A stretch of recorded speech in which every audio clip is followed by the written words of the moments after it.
হঠাৎই শিশু নিখোঁজের তথ্য নিয়ে সরব নেটিজেনরা। ফেসবুকের বিভিন্ন গ্রুপে একের পর এক আসছে শিশু নিখোঁজের পোস্ট। বলা হচ্ছে গত 48 ঘন্টায় ঢাকা ও চট্টগ্রাম থেকে নিখোঁজ হয়েছে 35 শিশু। যদিও এমন তথ্যের কোনো ভিত্তি নেই বলে জানিয়েছে ঢাকা মহানগর পুলিশ। বিষয়টি গুজব হতে পারে বলে ধারণা তাদের।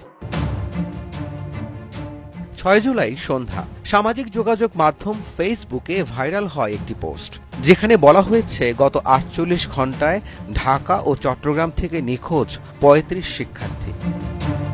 মুহূর্তেই ভাইরাল হয়ে যায় পোস্টটি। বিভিন্ন গ্রুপে আসতে শুরু করে একের পর এক নিখোঁজ বিজ্ঞপ্তি। এদিকে নিখোঁজ হওয়া এক শিক্ষার্থীকে উদ্ধার করেছে তেজগাঁও থানা পুলিশ। পরে জানা যায় পড়াশোনার চাপ বাড়ায় নিজেই বাড়ি ছেড়েছিল ওই শিক্ষার্থী। পুলিশ বলছে রাজধানী থেকে শিশু নিখোঁজের কোনো অস্বাভাবিক তথ্য নেই তাদের কাছে। এটি গুজবও হতে পারে। তদন্ত করে দেখবে ডিএমপি। ঢাকা মেট্রোপলিটনে বিন্দুমাত্র এ ধরনের কোনো তথ্য নেই বা প্যানিক হওয়ার কোনো কারণ নেই। আর ওভারঅল যদি যারা করছে তাদেরকে আমরা বলবো, যদি আপনাদের কোনো তথ্য থেকে থাকে আমাদের সাথে যোগাযোগ করেন, it will be addressed accordingly. এদিকে শিশু নিখোঁজের বিষয়ে ভাইরাল সেই পোস্ট সরিয়ে নেওয়া হয়েছে, তবে জনমনে তৈরি হয়েছে আতঙ্ক।